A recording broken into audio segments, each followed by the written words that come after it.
आप सभी लोग बच्चे सुन रहे थे गांधी जी के बारे में और हम लोग बहुत देर से पढ़ाई भी कर रहे हैं। कल हम लोग राजेंद्र बाबू की वजह से, है ना, जब जेल में वो बंद थे तो किस प्रकार बच्चों ने, है ना, पटना के सचिवालय में अंग्रेजों का झंडे को उखाड़ दिया और किस तरह से भारत के झंडे को वहां पर फहरा दिया। ये बहुत बड़े आश्चर्य की बात थी और बिना नेता का ये आंदोलन हो रहा था। असहयोग आंदोलन, भारत छोड़ो आंदोलन, है ना, जिसको आप पढ़ रहे थे बहुत बेहतरीन तरीके से। वहीं पर हम बताए थे एक बात आप सभी बच्चों को कि 9 नवंबर 1942 की वो रात है, जिस रात जो है से ध्यान समझिएगा, जिस रात जो है 7 नवंबर 1942, हाँ, दीपावली का दिन रहा था, दीपावली का दिन रहा था। और इस भारत छोड़ो आंदोलन के दरमियान हम लोगों के यहाँ जयप्रकाश नारायण, जेपी नारायण जिनको हम लोग कहते हैं, हजारीबाग के जेल में अपने साथियों के साथ गिरफ्तार हैं, है ना। उनके साथी जो हैं, ये 7 नवंबर 1942 की घटना हम बता रहे हैं। उनके साथी जो हैं सर रामानंद हैं, उनके साथी जोगेंद्र शुक्ला हैं। तो इन लोगों ने प्लान बनाया कि जेल ब्रेक कांड कर देना है। क्या कर देना है? जेल ब्रेक कांड कर देना है। उसके लिए उन्होंने कहा कि आज दीपावली का दिन है, जेलर्स उन्होंने कहा कि हम लोग को दीपावली मनाना है, पटाखे का इंतजाम कर दिया जाए। तो जेलर ने कहा कि आप यहां पे पटाखा नहीं फोड़ सकते हैं, है ना। तो इन्होंने प्लान बनाया कैदियों के साथ कि हम शाम में पटाखा के जगह पर थाली बजाएंगे, थाली पीटेंगे। कैसे कोरोना में आप लोग पीटते थे, वैसे ही थाली पीटेंगे। है यहाँ पे सब कोई? तो थाली पीटना था, ताली बजाएंगे, लेकिन आज दिवाली हम लोग मनाएंगे। तो उन्होंने क्या किया कि जैसे ही शाम का समय हुआ, कैदियों को कहा कि चलो अब हम लोग पटाखा फोड़ेंगे। और पटाखे के नाम पर सबसे क्या बजवा दिया? थाली। सबसे क्या बजवा दिया? ताली। थाली ताली जब बजने लगा, जब जब ताली बजे तब तक जो है रामानंद, है ना जी, योगेंद्र शुक्ला जी और जयप्रकाश नारायण हथौड़ी और छेनी से धर के दीवार तरतरा के तोड़ दिए, है ये नहीं, ताकि उधर ताली की आवाज में हथौड़ी की चोट जो दीवार पर जा रही है वो सुनाई भी नहीं देगा, है कि नहीं। और हम लोग जेल तोड़ करके भागने में कामयाब भी हो जाएंगे। और यही हुआ भी, और यही चालू कर दीजिए, यही हुआ भी, समझिएगा ध्यान से। और उसी समय रात में स्थिति क्या हुई, है ना, कि दिवाली की उस रात में उधर माने कैदियों ने ताली और थाली बजा करके इस तरह से एक माहौल पैदा किया कि अंग्रेजों को समझ में नहीं आया। उन लोगों जेलर और उनके सिपाहियों ने सोचा कि यहां तो लोग ताली और थाली बजा करके जो है दीपावली पर्व मना रहा है। किसको पता था कि यहां सुरंग खुल गया, है ना। यहां मार के दीवार जेपी नारायण जो है से तोड़ ताड़ करके रख दिए, अब बड़का मार करके भंभार खोल दिए, और पीछे से निकल गए इन लोग सब। और जितना कैदी हुआ सब दीपावली के रात, है ना, तोड़ ताड़ के दीवार सब फरार हो गए। और फरार होकर के जयप्रकाश नारायण कहां पहुंच गए? नेपाल। कहां पहुंच गए? नेपाल। इस पूरे कांड को जयप्रकाश नारायण का हजारीबाग में, है ना, जेल कांड कहते हैं। क्या कहते हैं? जेल कांड। उन्होंने जेल कांड कर दिया। भारत छोड़ो आंदोलन में जेपी नारायण भी गर्दा मचा दिए। और नेपाल में लड़कों के साथ मिलकर के एक तैयार किया, सेना कह सकते हैं, दस्ता तैयार किया। लड़कों के साथ क्या तैयार कर लिया? दस्ता। उस दस्ता का नाम था आजाद दस्ता। क्या नाम था उसका? आजाद दस्ता। आजाद दस्ता। आजाद दस्ता कहां निर्माण हुआ? नेपाल में। किसने किया? तो जेपी नारायण, जयप्रकाश नारायण ने, है ना। वहां से चूंकि पकड़ाने के डर से वो भाग करके नेपाल चले गए थे, और वहीं पर जयप्रकाश नारायण ने, है ना, आजाद दस्ता लड़कों के साथ बनाया। आजाद दस्ता में क्या था? उन्होंने कहा कि मान के चलिए कि ये गोह है। ये क्या है? गोह। तो गोह में अंग्रेज अफसर कब पहुंचेगा? जब रोड रहेगा तब न पहुंचेगा, है ना। जब पुल रहेगा तब न पहुंचेगा। एक काम करो, पुले उड़ा दो, है ना। क्या करो? पुल उड़ा दो। टेलीफोन से ना बात करता, टेलीफोन का तारे उरे सब नोच नाच के हटा दो, है ना। अब इन लोग जैसे इन लोग को सूचना मिलने वाला काम है, उस सब को नोच नाच के हटाओ और इन लोगों को तबाह कर दो। बस जेपी नारायण को ये बात कहनी थी। लड़के ऐसे ही बौराहा होते हैं, है ना, वो तो खाली कहने का दे रहे। अगर हम कहें कि बगल में आम झाड़ दो, एक को मिनट लगेगा ये अमुआ झाड़ने में आप लोगों को? बताइए, इस क्लास में 50-60 बच्चा बैठा हुआ है, तुरंत जाइएगा अमुआ का पथवा सब झाड़ लीजिएगा। झाड़ दीजिएगा कि नहीं झाड़ दीजिएगा? बताइए तो।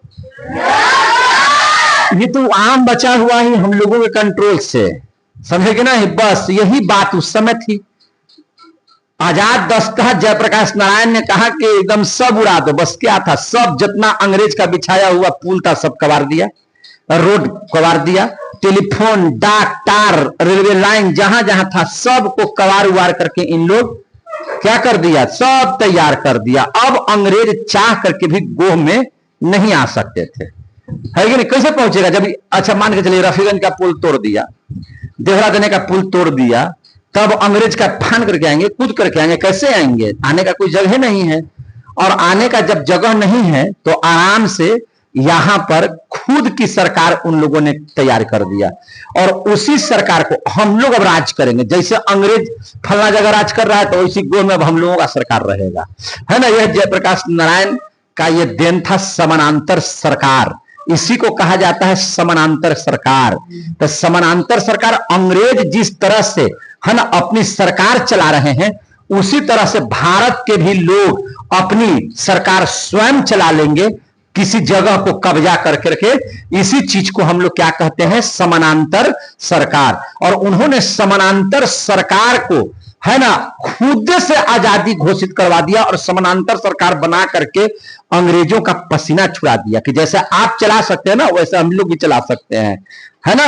और इस समानांतर सरकार की घटना को एकदम रेडियो पर प्रसारित इतना बढ़िया से उषा मेहता मुंबई से कर रही थी कि लोगों में जोश उत्पन्न हो जा रहा था। और वही नहीं, बल्कि राम मनोहर लोहिया भी उस समय, चूंकि नेट का जमाना था नहीं, उस समय तो रेडियो से लोग समाचार पत्र सुनते थे, कान लगा लगा करके।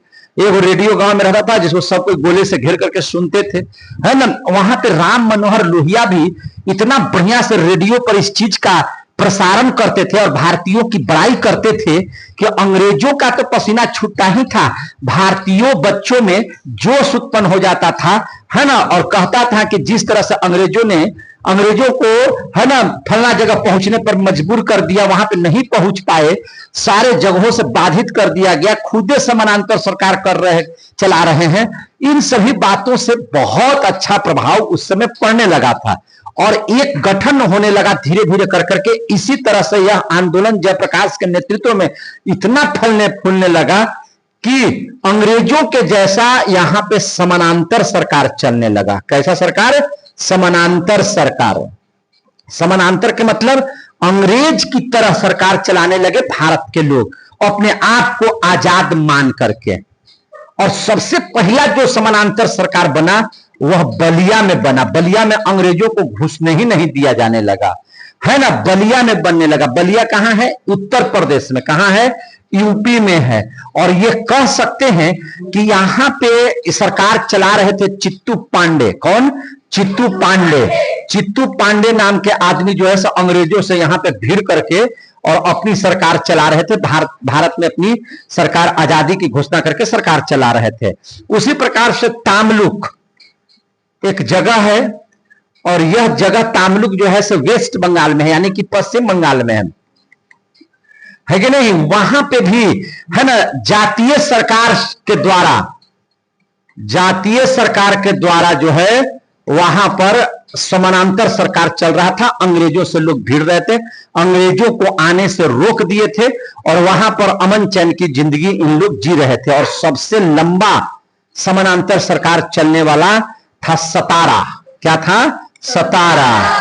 सतारा। आपने मुगल साम्राज्य में सतारा शिवाजी के बारे में जब हम पढ़ा रहे होंगे तो आपको उसके बारे में पूरा जिक्र किए होंगे कि यहीं के सतारा ही के थे शिवाजी महाराज। तो ये महाराष्ट्र में पड़ता है और महाराष्ट्र में सबसे ज्यादा समानांतर सरकार चला था और वहां पर समानांतर सरकार का नेतृत्व कर रहे थे वाई भी चौधरी। क्या नाम था? वाई भी चौधरी। वाई भी चौधरी तो ये चला रहे थे। तो आपसे क्वेश्चन ये आता है कि सबसे पहला समानांतर सरकार कहां बना था, है ना? तो आप बताइएगा कि सबसे पहला समानांतर सरकार बलिया में बना था, है ना? चित्तू पांडे उसका नेतृत्व करता थे। और उसके बाद ये इंपॉर्टेंट हो जाता है कि सबसे लंबा दिनों तक समानांतर सरकार कहां चला था, तो महाराष्ट्र के सतारा में चला था, वाई भी चौधरी के संरक्षण में, नेतृत्व में। ये कह सकते हैं कि सबसे लंबे दिनों तक चलने वाला, सबसे लंबे दिनों तक चलने वाला समानांतर सरकार था और ये सबसे पहला था। तो ये बहुत इंपॉर्टेंट हो जाता है, जिसको याद रखना बहुत जरूरी है। तो ये जयप्रकाश नारायण की सोच ने, है ना, पूरे भारत में अंग्रेजों के दांत खट्टे कर दिए थे, है ना, आंदोलन में। अब यहां पर देखिएगा, अंग्रेजों ने सोचा कि अगर इनका दमन नहीं होगा तो फिर ये धीरे धीरे पूरे भारत में समानांतर सरकार बना लेंगे और हमको यहां से फिर हटना पड़ जाएगा। इसलिए बहुत तेजी से और बहुत तीव्र गति से, है ना, भारत छोड़ो आंदोलन में जो ये सब बातें हो रही थी, तो इन्होंने सोचा अंग्रेजों ने कि अगर इसको नहीं दबाया गया तो अब हम लोगों को भारत छोड़ना पड़ेगा, भारत से हमको भागना पड़ेगा। इसलिए अंग्रेजों ने बहुत तीव्र गति से इस आंदोलन को दबाने के लिए हजारों भारतीयों की लाशें बिछा दिया, है ना। जहां जहां जो भी नेतृत्व करने वाले लोग थे, खड़ा हो जाओ, तुम खड़ा होकर सुनो, जो भी लोग थे, कल भी झुक रहा था, आज भी झुक रहा है। इसको कहानी में ये आनंद है कि जैसे लग रहा है कि सत्यनारायण भगवान के कथा करे, मारेंगे ये कि लपड़ा बैठो न, तो बैठ गया है वहां पर ड्राइवर के सीट पर आगे और झुक रहा है। रात में नहीं सोता है क्या, है कि नहीं? तो वहां पर जो है, जब अंग्रेजों ने सोचा कि अगर इस भारत छोड़ो आंदोलन को नहीं दबाया जाएगा तो भारतीय हमको कबाड़ करके फेंक देंगे, उधर जयप्रकाश नारायण और इधर महात्मा गांधी, सारे लोग मिलकर के हम लोगों को, है ना, एकदम समानांतर सरकार चला करके या किसी भी तरह से मैंने कर करके अंग्रेजों का दमन जो कर रहे हैं, अब इनको मारना होगा। और उस स्थिति में अंग्रेजों ने सारे नेताओं को, जहां जहां से जो भी लोग नेतृत्व कर रहे थे, हजारों भारतीयों को, है ना, सर कलम करने का काम किया और इस आंदोलन को मार के काट करके भारत छोड़ो आंदोलन का दमन कर दिया और भारत छोड़ो आंदोलन समाप्त कर दिया। अंग्रेज जो भी भारत छोड़ो आंदोलन में जो भी नेता शामिल थे, सबको पीटता था, मौत के घाट उतार देता था, है ना, और इस तरह से भारत छोड़ो आंदोलन को समाप्त कर दिया। ये बात समझिए। अब यहां तक कि जब बात आप समझ लिए हैं, अब होता क्या है कि अब भारत में नया लिथुगो के बाद वायसराय आया है, जिसका नाम है वेबेल, लॉर्ड वेबेल, है कि नहीं? क्या नाम है इसका? लॉर्ड वेबेल, है ना। उसका नाम क्या है? लॉर्ड वेबेल। और ये भारत में वायसराय बन करके आया है और इसने क्या किया कि ये एक योजना लाया जिसको कहते हैं वेबेल योजना। क्या कहते हैं? वेबेल योजना। वे योजना क्या थी, इस बात को समझने का काम कीजिए, ध्यान से समझिएगा। इस बात को समझने के लिए हम लोग सबसे पहले समझेंगे शिमला समझौता, है ना, शिमला समझौता। तो इसका हेडिंग दे देते हैं शिमला समझौता भी कह देते हैं। और शिमला समझौता कब हुआ? जब भारत छोड़ो आंदोलन समाप्त हुआ, तो, है ना। और इसी के बाद हुआ था क्या चीज? वेबेल योजना। इसको अगर नाम दे दें तो कोई दिक्कत भी नहीं होना चाहिए, वेबेल योजना। अब इस बात को समझिए। अब जो है वर्तमान में वायसराय के पद पर, है ना, अब आया है वायसराय बन करके लॉर्ड वेबेल। क्या नाम है? लॉर्ड वेबेल। और ध्यान से समझिएगा, लॉर्ड वेबेल। इसने सोचा कि भारत को चलाने के लिए कहीं कहीं हमको अगर मुसलमानों को ज्यादा मदद करना पड़ेगा तो उनको हम मदद करेंगे, है ना। ज्यादा उनको ज्यादा स्तर पर उनको उभारने की जरूरत पड़ेगा तो उभारेंगे। हम पूरे भारत में बैलेंस बना करके यहां पर हम शासन करेंगे, है ना, जहां पे जिसकी संख्या के अनुसार हम उसका साथ देंगे या उसको क्या करेंगे, ये एक योजना थी उसको। और इसको लेकर के 14 जून 1945 को उसने एक योजना का निर्माण किया। और जो योजना था उसमें देखिए दो व्यक्ति को कहा कि हम वायसराय और कमांडर इन चीफ, ये दो पद अंग्रेजों के लिए सुरक्षित होंगे। भारत को चलाना हम ही को है, इसलिए वायसराय जब भी बनेगा तो अंग्रेज के ही लोग बनेंगे, या जो कमांडर इन चीफ होगा वह अंग्रेज के ही लोग रहेंगे। लेकिन इसके बाद जो कार्यकारी परिषद होगा उस कार्यकारी परिषद में पूरे भारत के लोग रहेंगे और हम लोग सारे लोग मिलकर के भारत पर, है ना, भारत को नियम कानून से चलाएंगे बहुत बेहतरीन तरीके से, है ना। ये था वेबल का योजना। लॉर्ड वेबल ने क्या कहा, है ना, कितना तारीख को बोलिए, कितना तारीख को, 14 जून 1945। अब हम लोग 45 में पहुंच चुके हैं। 14 जून 1945, 14 जून 1945 को हम लोग पहुंच चुके हैं। उसने भारत में शासन करने के लिए, भारत में नियम कानून से भारत को चलाने के लिए एक योजना बनाई थी जिसको कहा जाता है वेबल योजना। क्या कहा जाता है, वेबल योजना। वेबल योजना जिसमें यह तय किया गया था कि वायसराय और commander in chief, commander in chief का जो पद है, का पद जो है यह किसके पास रहेगा, अंग्रेजों के पास। बाकी जो परिषद बनेंगे, कार्यकारिणी परिषद बनेंगे या कार्यकारी परिषद बनेंगे, कार्यकारी परिषद में, है ना, भारत के लोग रहेंगे। कौन लोग रहेंगे, भारतीय रहेंगे।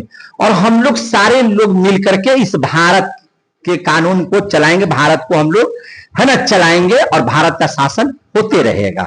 यह बात था, है ना। और इसके लिए देखिए इसमें हुआ था क्या चीज कि 25 जून 1945 को इस बात को बहुत अच्छे से उतारने के लिए, है ना, कि कैसे भारत चलेगा, है ना, कैसे कार्यकारी परिषद में जो है से कौन कौन लोग रहेंगे, इसके लिए जो योजना बनी थी, तो उसके लिए एक सम्मेलन किया गया था। और यह सम्मेलन हुआ था 25 जून 1945 को। कब हुआ था, 25 जून 1945 को।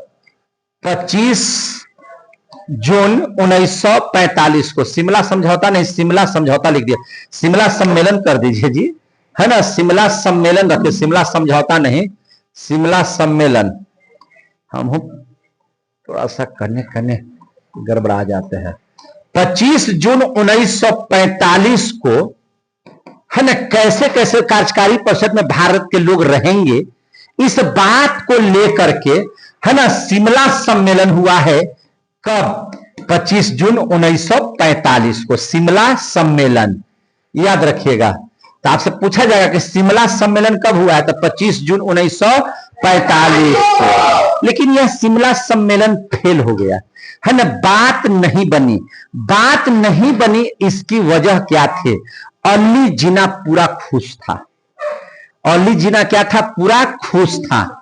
मुसलमानों का वह अपने आप को नेता मानता था और बड़ी संख्या में नेता उसको मुसलमान के लोग भी मानते थे। लेकिन सारे मुसलमान के लोग उसको नेता नहीं मानते थे, लेकिन बहुत सारे लोग उसको नेता मानते थे, है ना। इस बात से वो खुश था कि चलिए भारत शासन जो व्यवस्था है उसमें आज कार्यकारी परिषद में हम भी रहेंगे। तो शिमला में हुआ क्या चीज कि मुस्लिम लीग के तरफ से, है ना, मुस्लिम लीग के तरफ से नेतृत्व करने के लिए, या मुस्लिम लीग के तरफ से मुसलमानों के नेता के तौर पर शिमला में कौन आया हुआ है, अली जिन्ना। कौन आया है, अली जिन्ना। नाम याद रखिएगा, क्या है इसका नाम, अली जिन्ना। सबको जानते हैं, इसको तो भूल ही नहीं सकते हैं, है ना। पाकिस्तान बंटवारा में भी ये भी रहा था, उसका अध्यक्ष भी बना था। तो यही पाकिस्तान जो है ना, सारा चीज रहमत अली ने नाम दिया था पाकिस्तान, है ना। यह बात कहा था, है ना, कि मुसलमान का एक अलग प्रांत मोहम्मद इकबाल ने। तो सारे चीजों को कल हम लोग पढ़े थे। तो आज इस बात को जानिए कि मुस्लिम लीग से पूरा खुश था अली जिन्ना कि आज हमारा चुनाव होगा और वहां पर जाकर के हम जो है ना शासन करने वाले अधिनियम में अंग्रेजों के साथ मिलकर के भारत में कार्यकारिणी परिषद के तौर पर मेरा भी नाम आएगा। कांग्रेस के आदमी बहुत चालाक थे। ये अपने आप को अली जिन्ना मुसलमानों का नेता समझता था। क्या समझता था? मुसलमानों का नेता। बस क्या था, कांग्रेस के तरफ से भेज दिया सब लोगों ने अबुल कलाम आजाद को। किसको भेज दिया? अबुल कलाम आजाद को। और कहा अबुल कलाम आजाद ने कि आप मुसलमानों के नेता नहीं हैं, मुसलमानों के असली नेता हम हैं, आप नहीं हैं। और आपके जैसा अली जिन्ना जी हमारे कांग्रेस में बहुत सारे मुसलमान हैं, तो आप मुसलमानों का ठेकेदार कैसे हो गए? इन दोनों में काफी बहसें हुई हैं और वहां पर जब बहस हुई है और बात नहीं बनी है तो यह शिमला का सम्मेलन जो है से क्या हो जाता है? यह शिमला सम्मेलन जो है से रद्द हो जाता है। यह शिमला सम्मेलन क्या हो जाता है? रद्द। वहां कांग्रेस बहुत खुश इसलिए है कि यह समझ रहा था कि आज मेरा चुनाव हो जाएगा, तब तक अबुल कलाम आजाद जो है से कांग्रेस पार्टी से खड़ा होकर कहा कि असली नेता हम हैं। बात में हो गया विवाद। क्या हो गया? विवाद। और विवाद जैसे ही हुआ तो इस विवाद में शिमला समझौता नष्ट हो गया। शिमला समझौता क्या हो गया? नष्ट हो गया। शिमला समझौता नहीं हो पाया और शिमला समझौता या शिमला सम्मेलन जब नहीं हुआ है ना, तब हुआ क्या चीज कि अब भारत में शासन करने के लिए कैसे शासन चलेगा, इसके लिए कैबिनेट मिशन 1946 में है ना भारत में आया हुआ है। तो अब हम लोग जरा सा पढ़ लेते हैं कैबिनेट मिशन के बारे में। यह बात समझ में आ गई सबको? तो अब हम लोग पढ़ लेते हैं क्या चीज? Cabinet mission. क्या पढ़ लेंगे? Cabinet mission. तो ध्यान से समझिए, कैबिनेट मिशन कब? 1946 में। 45 के बाद क्या होता है? 1946 में। और बहुत इंपॉर्टेंट है, अब ब्रिटेन में चुनाव हो चुके थे। बात समझ आ गई? वहां भी प्रधानमंत्री का चुनाव हुआ था और अब जो है से वहां का प्रधानमंत्री चर्चिल न रह करके अब वहां के प्रधानमंत्री के तौर पर नए प्रधानमंत्री ब्रिटेन के बने थे, जिनका नाम था क्लीमेन एटली। क्या नाम था? क्लीमेन एटली। याद रखिएगा, 26 जुलाई को क्लीमेन एटली है ना ब्रिटेन के प्रधानमंत्री बन चुके थे चुनाव के बाद। तो इस बात को हम लिख देते हैं कि ब्रिटेन के चुनाव के बाद, ब्रिटेन के चुनाव होने के बाद नया जो प्रधानमंत्री हैं 26 जुलाई को, कब? 26 जुलाई को है ना नया प्रधानमंत्री कौन बने हुए हैं? क्लीमेन एटली। ये नाम बहुत याद रखिएगा, क्लीमेन एटली। और क्लीमेन एटली जैसे ही ब्रिटेन का प्रधानमंत्री बनते हैं तो उन्होंने कहा कि हम अब 24 मार्च 1946 को संवैधानिक सुधार के लिए कैबिनेट मिशन को भेजेंगे और वह कैबिनेट मिशन दिल्ली जाएगी और दिल्ली जाकर के भारत को भी अब स्वतंत्र घोषित करना होगा। अब भारत को हमको आजादी देनी पड़ेगी, है ना। उसके लिए जो है हम तैयारी कर रहे हैं, है ना। तो कह सकते हैं कि क्लीमेन एटली के ही प्रावधान के अनुसार भारत को आजादी मिली है ना। तो इस बात को समझे जरा सा कि 24 मार्च 1946, 24 मार्च 1946, ध्यान से 24 मार्च 1946 संवैधानिक सुधार। कौन सा सुधार? संवैधानिक सुधार। संवैधानिक सुधार के लिए है ना कैबिनेट मिशन भेजा। कहां? दिल्ली। कैबिनेट मिशन कहां भेजा? दिल्ली। कैबिनेट मिशन कहां भेजा गया? दिल्ली में। चूंकि 1946 में अब है क्लीमेंट एटली, 26 है ना जुलाई, और उससे पहले 24 मार्च 1947 को संवैधानिक सुधार के लिए कैबिनेट मिशन दिल्ली आ चुकी है, जिसके अध्यक्ष जो है, याद रखिएगा ये क्वेश्चन आता है कि अध्यक्ष कैबिनेट मिशन का कौन है। ये क्वेश्चन बहुत इंपॉर्टेंट है, याद रखिएगा। तो कैबिनेट मिशन के अध्यक्ष है पैथिक लॉरेंस। क्या नाम था इनका? Pethick Lawrence. तो ये नाम आपको एकदम जेहन में आ जाना चाहिए किसी भी स्थिति में। तो पैथिक लॉरेंस क्या थे? कैबिनेट मिशन के अध्यक्ष थे, है कि नहीं है? एक व्यक्ति है पैथिक लॉरेंस जो क्या है? अध्यक्ष हैं। और सदस्य के तौर पर दो व्यक्ति हैं। एक का नाम है स्टैफोर्ड क्रिप्स। क्या नाम है? स्टैफोर्ड क्रिप्स ये व्यक्ति हैं। और एक व्यक्ति और है ना, जिसका नाम है अलेक्जेंडर। क्या नाम है? अलेक्जेंडर, याद रखिएगा, अलेक्जेंडर। ये तीनों मिल करके ये अली जिन्ना को भी डांटा है, मुस्लिम लीग को भी डांटा है कि तुम क्या बार बार कह रहा है कि हमको बांट दो, है कि नहीं? तुम बार बार जो बोल रहे हो, क्या बोलते हो कि बांट दो, क्या पाकिस्तान किए हुए रहते हो? बट नहीं बटेगा। पाकिस्तान की मांग को इन लोगों ने ठुकरा दिया, याद रखिएगा। इन लोगों ने पाकिस्तान की मांग को क्या कर दिया है? ठुकरा दिया है, समझे कि नहीं? और इस कैबिनेट मिशन से ही, याद रखिएगा, बहुत अच्छे से इस बात को समझिएगा, कैबिनेट मिशन से ही भारत में अब संविधान सभा का चुनाव होगा। तुम जो बार बार पाकिस्तान बांट दीजिए, हमको प्रधानमंत्री बना दीजिए, ये कर दीजिए, वो कर दीजिए, जो कर रहे हो, तो हम संविधान सभा का हम गठन कर देते हैं। अब विधानसभा का गठन करके हम चुनाव भी करवा देते हैं। तुमको अगर बहुत ताकत है ना अली जिन्ना, तो कान खोल करके सुन लो, तुम भी चुनाव में आना, चुनाव जीतना, और चुनाव जीत करके तुम अपनी सरकार बनाना, और उसके बाद तुमको पाकिस्तान बांटना है कि भारत को बांट देना है, तुम अपना फैसला ले लेना। हमारे पास तर ज्यादा करने की जरूरत नहीं है। समझ में आ रही है बात? यह बात अली जिन्ना को मने और मुस्लिम लीग के लोगों को, है ना, ये हुआ। और अली जिन्ना इस बात से खुश हो गया कि चलो अब तो वोटिंग होगा, और जो ज्यादा वोट लाएगा, है ना, चुनाव जीतेगा, और जब चुनाव जीत जाएंगे तो हम बन जाएंगे भारत के प्रधानमंत्री, फिर पूरे भारत में शासन करेंगे, या मन होगा तो पाकिस्तान अलगे भी कर देंगे। जब हम जीतिए जाएंगे तो सारा तो मेरा अधिकार में हो जाएगा, है कि नहीं? यह बात अली जिन्ना को, है ना, ये लग गया कि चलिए ठीक है, हो रहा है। अली जिन्ना ने पूरी ताकत लगा दिया कि हमको चुनाव जीतना है और अपने साथियों को चुनाव जिताना भी है, क्योंकि सारे जब हमारी संख्या ज्यादा रहेगी तब ना हम जो कहेंगे वही होगा।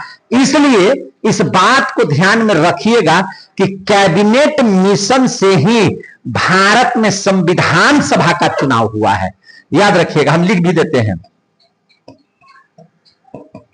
कैबिनेट मिशन से ही भारत में संविधान सभा का चुनाव, या गठन कहिए, सभा का चुनाव या गठन कहना है तो गठन भी कह सकते हैं, हुआ, है ना। अब अली जिन्ना को यह कर दिया गया, और प्रांत 3 भाग में बांटे गए। प्रांत कितने भाग में बांटे गए? 3 भाग में। एक प्रांत हुआ जो हिंदू बहुल्य हुआ, एक प्रांत हो गया मुस्लिम बहुल हो गया, एक प्रांत हुआ जो सिख हुआ, है ना, या अन्य जो भी जाति के लोग हैं उनका बहुल्य क्षेत्र को दे दिया गया। यानी कि प्रांत को 3 भाग में बांट दिया गया। कैसे? अ ब स करके, अ ब स कर करके, है ना, 3 प्रांतों में बांट दिया गया। और जुलाई में, याद रखिएगा, कब? जुलाई में, ध्यान से समझिएगा, जुलाई में, यानी कि 1946 में चुनाव हुआ। 1946 में क्या हो गया? चुनाव। बात समझ में आ रही है सबको? चुनाव हुआ, और चुनाव जो हुआ तो कितने जगह, माने चुनाव में कितने सदस्य बनाने थे? तो चुनाव में उस समय 389 सदस्य चुनने थे। कितना सदस्य चुनना था? 389। याद रखिएगा, सदस्य कितने बनाने थे? 389 सदस्य। लेकिन सदस्य में भी आप इस बात को समझने का कोशिश कीजिएगा, 93 जगह, याद रखिएगा 93 जगह चुनाव नहीं होना है, क्योंकि वहां पे देशी रियासत है। देशी रियासत का मतलब है कि वहां देश का राजा है, वहां पे प्रांत का राजा है, और वह राजा फिक्स्ड है कि वही रहेगा। इसलिए है ना, 93 देशी रियासत जो है वहां पर चुनाव नहीं होगा। चुनाव आपके होंगे 296 जगह, यानी कि 296 सदस्य का चुनाव होगा। तो 296 सदस्य और प्लस 93 जो है, आप ले लीजिए देशी रियासत। क्या ले लीजिए? देशी रियासत। तो इन दोनों को अगर जोड़ दीजिए, तो दोनों के जरा जोड़िए तो 6 3 9 9 9 18 2 और 1 3, 389 सदस्य हो गए कि नहीं हो गए? जरा सा देखिए तो 389 सदस्य मने चुनाव होना था। तो चुनाव जो है जिसमें 93 पर तो चुनाव ही नहीं है, जो राजा है या राजा का बेटा है वो फिक्स्ड है कि वो रहेगा इस कैबिनेट मिशन में, संविधान सभा के इस चुनाव में। बाकी 296 जगह है ना, कैंडिडेट खड़ा कर करके है ना, लोग मैंने अपना समझ रहे थे कि हमको चुनाव जीत करके हमको भारत के लिए नया कानून बनाना है, भारत को ये करना है ना, भारत को शासन में लाना है। तो इसके लिए चुनाव हुए और सारे लोग चुनाव लड़ रहे थे। नियम यह था कि हर 10 लाख पर 10 लाख जो सब मान व्यक्ति हैं, तो 10 लाख की आबादी पर 10 लाख की आबादी पर है ना, एक सदस्य का चुनाव होना है। एक सदस्य का चुनाव होना है। एक सदस्य जो है चुनाव होगा और वही रिप्रेजेंट करेगा। वही क्या करेगा? रिप्रेजेंट करेगा भारत को या उस जगह को, है कि नहीं? रिप्रेजेंट करेगा। जब चुनाव हुआ और जो मुस्लिम लीग का अली जिन्ना समझ रहा था कि पूरा भारत का मुसलमान मेरे पक्ष में है और पूरा भारत जो है से हम भारत में अपने आदमी को ज्यादा से ज्यादा मात्रा में जिता पाएंगे, लेकिन स्थिति और परिस्थिति जो है था चुनाव में, मुस्लिम लीग जो है बहुत भयंकर तरीके से, है ना, हाथ खोले हुए है ना, बहुत भयंकर तरीके से अब बुरी तरीके से चुनाव हार गया है मुस्लिम लीग। यहां पर ध्यान दीजिएगा, मुस्लिम लीग देखिए बहुत इंपॉर्टेंट कहानी चल रहा है।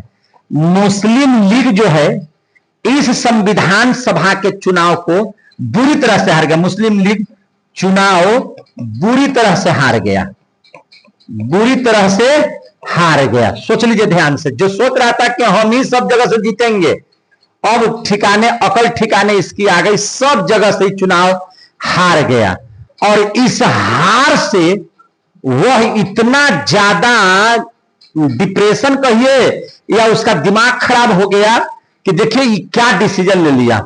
16 अगस्त 1946, देखिए यहां पे 16 अगस्त 1946 में मुस्लिम लीग ने, है ना, मुस्लिम लीग जो मुसलमानों की पार्टी है, मुस्लिम लीग ने प्रत्यक्ष कार्रवाई दिवस की घोषणा कर दी। ध्यान समझिएगा, मुस्लिम लीग ने क्या चीज की?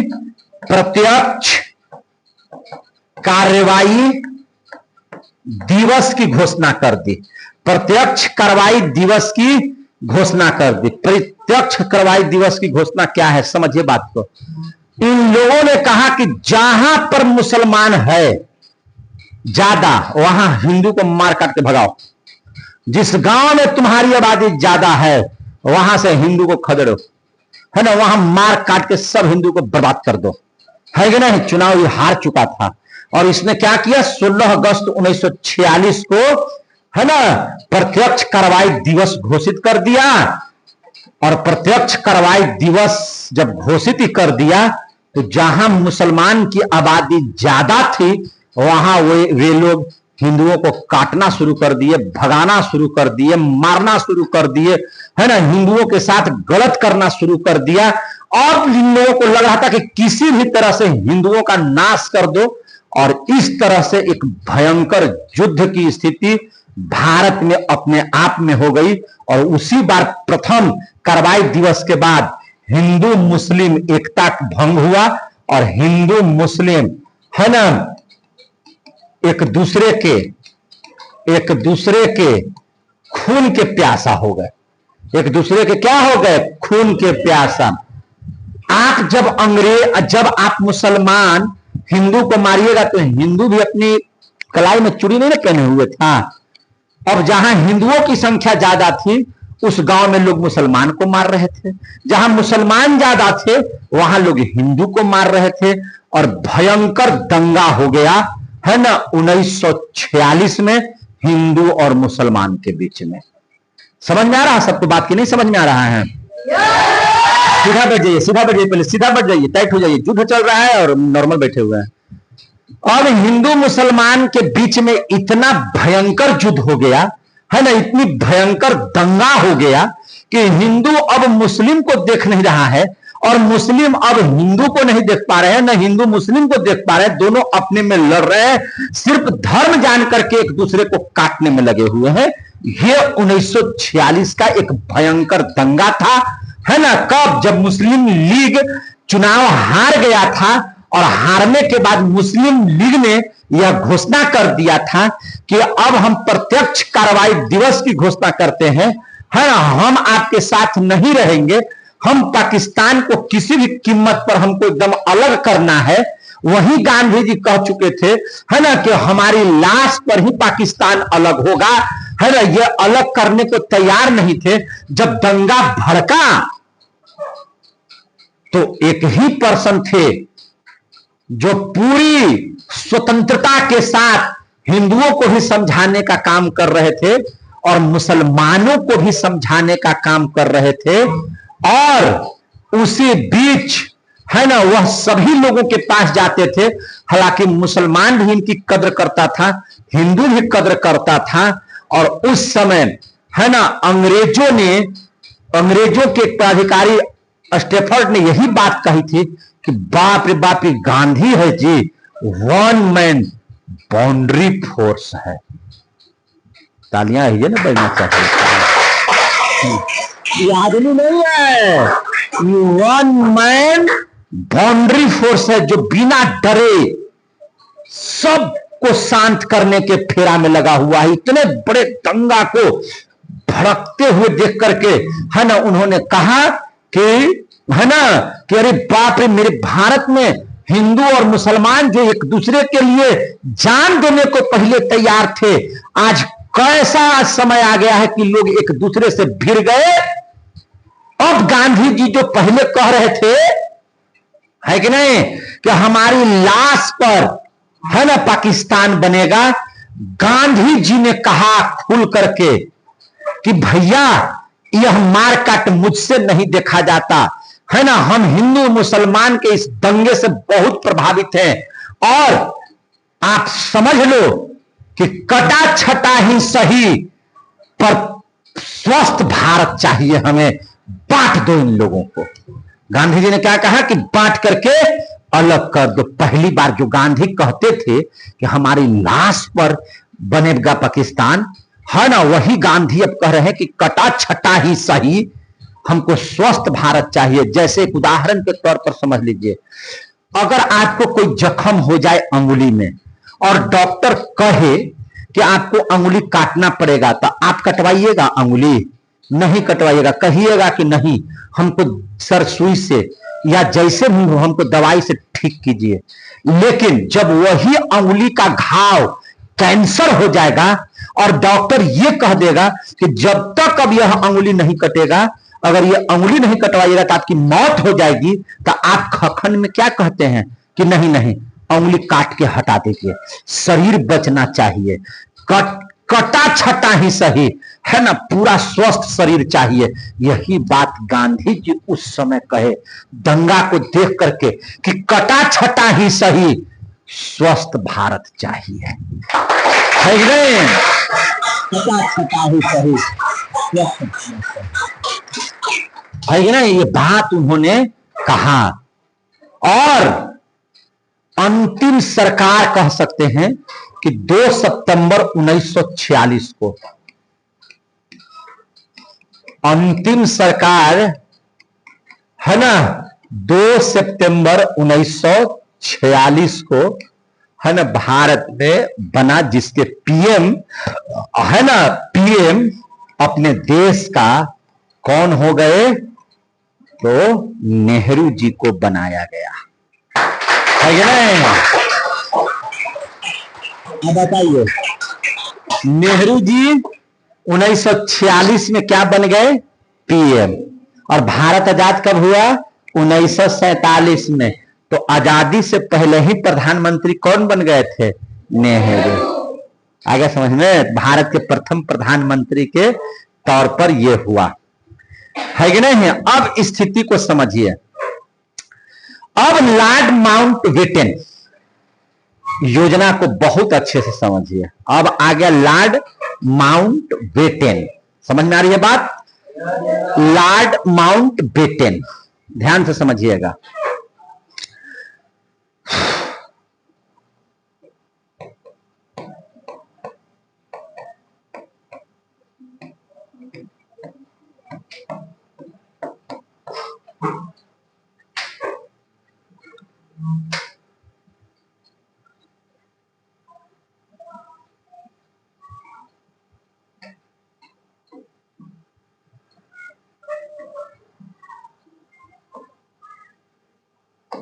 अब लॉर्ड वेवेल के बाद कौन है? Lord Mountbatten. अब वायसराय बनकर के आया हुआ है भारत। फिर से इसको लिख देते हैं, क्योंकि इसको बहुत इंपॉर्टेंट रूप से देखिएगा। लॉर्ड वेवेल अब 1947 में नहीं है, बल्कि कौन है? लॉर्ड माउंट, चाहे इसको फेस कर दीजिए,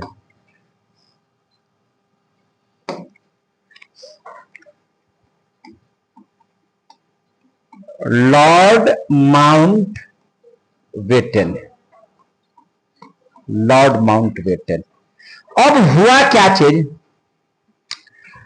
कि कह सकते हैं कि अब तो लॉर्ड माउंटबेटन वायसराय कब बनकर के भारत आया है? 1947 में। कब? 1947। कह सकते हैं कि यह अंतिम वायसराय है, क्योंकि यह कानून भी बना था कि अब वायसराय के पद को समाप्त करके अब गवर्नर जनरल का पद रहेगा। क्या चीज का पद रहेगा? गवर्नर जनरल का।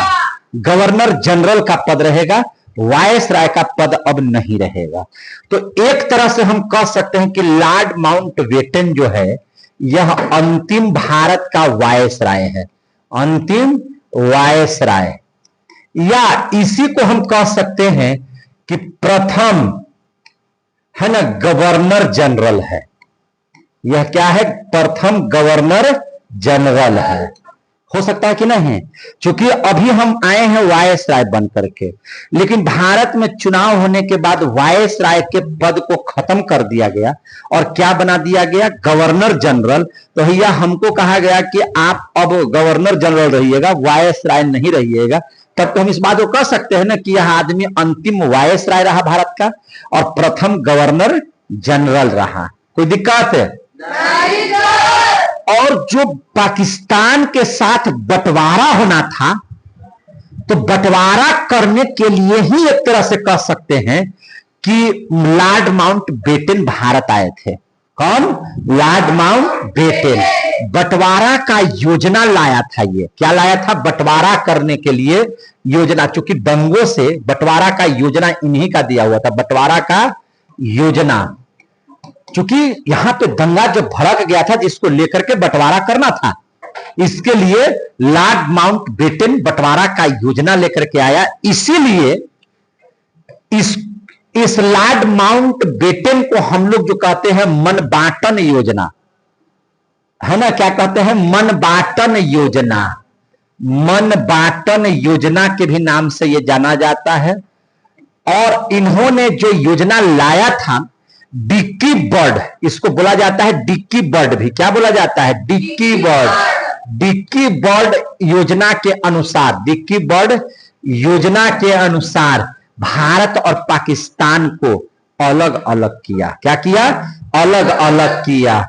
और आपको याद होना चाहिए कि 3 जून, कितना तारीख को? 3 जून 1947 को, 3 जून 1947 को अपने भारत का विभाजन हो गया। अपने भारत का क्या हो गया? भारत का विभाजन, यानी कि भारत जो है बट गया, है ना। पाकिस्तान ये बताया गया कि ये अलग हिस्सा में रहेगा और ये उधर हिस्सा में रहेगा। और भारत स्वतंत्रता अधिनियम, याद रखिएगा, भारत स्वतंत्रता अधिनियम जो 1947 में था, भारत स्वतंत्रता अधिनियम, यानी कि अब भारत को हमको स्वतंत्र करना है 1947 में। यह जो अधिनियम था अंग्रेज के जिस प्रधानमंत्री के नेतृत्व में हुआ, क्योंकि अब अभी वर्तमान में भारत के प्रधानमंत्री हैं क्लाइमेन एटली। क्या नाम है उनका? क्लाइमेन एटली। क्लाइमेन एटली ने भारत स्वतंत्रता अधिनियम 1947 को, है ना, लाया। और वो अपने संसद में, कहा? वो अपने संसद में, ब्रिटेन अपना संसद में, है ना, यह पारित, चूंकि हम लोगों का जो संविधान था सब ब्रिटेन में से चलता था, है ना। तो वहां पे ब्रिटेन के संसद में जो पीएम ये है, जो पीएम है ब्रिटेन का, वो अपने संसद में, है ना, कितने तारीख को? 18 जुलाई, याद रखिएगा, 18 जुलाई 1947 को, बहुत ध्यान समझिएगा, 18 जुलाई 1947 को ब्रिटिश संसद में, ब्रिटिश संसद में, है कि नहीं, ब्रिटिश संसद द्वारा पारित करवा लिया ये इटली कि हम भारत को अब स्वतंत्र करने जा रहे हैं, भारत को अब आजादी देने जा रहे हैं। तो आपसे ये प्रश्न आएगा कि भारत की आजादी के समय में, भारत की आजादी के समय में, है ना, ब्रिटेन का प्रधानमंत्री कौन थे? तो क्लाइमेन एटली। इन्होंने ही ब्रिटिश संसद में, है ना, यह पारित किया कि 18 जुलाई 1947 को कि भैया आप लोग बताइए, अब भारत में रहना हम लोगों के लिए उचित नहीं है, भारत को आजाद कीजिए, भारत को अपना शासन चलाने दीजिए, हम लोग वहां छोड़ छाड़ करके और अपने देश में आ जाइए। यह बात पारित करवा लिया ब्रिटिश संसद में, किसने? है ना, क्लाइमेन एटली ने। और भारत का विभाजन किसने किया?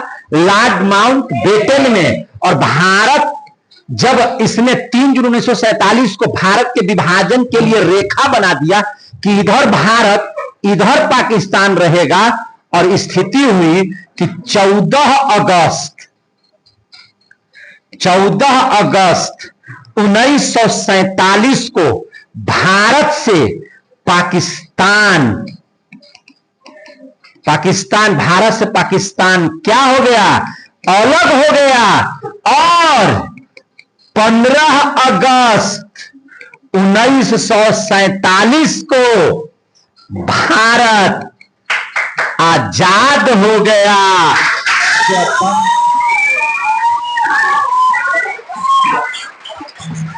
भारत आज आजाद हो गया। प्रेम से बोलिए भारत माता की। आज भारत क्या हो गया? आजाद। आज कौन सा दिन है? 15 अगस्त 1947। खुशियां मनने लगी, भारत स्वतंत्र हो गया, भारत आजाद हो गया। इतनी लड़ाइयां हुई। 14 अगस्त को पाकिस्तान पैदा हुआ और भारत 15 अगस्त को आजाद हो गया, है ना। और इस तरह से जो है पूरी की पूरी कहानी आप लोगों ने बड़े प्यार के साथ सुनने का काम किया।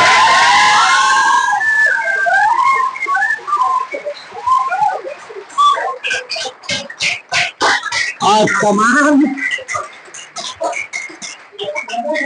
तमाम लोग लगाइए तमाम लोगों को भारत की स्वतंत्रता की बहुत बहुत बधाई। बहुत ध्यान से आप लोगों ने पूरी बात को सुना, पूरी बात को समझा, है ना, और पूरी बात को जाना कि किस तरह से अंग्रेजों से हमारा देश आजाद हो गया और लगभग आधुनिक इतिहास का एक एक चीज आप लोगों को हमने पढ़ा दिया।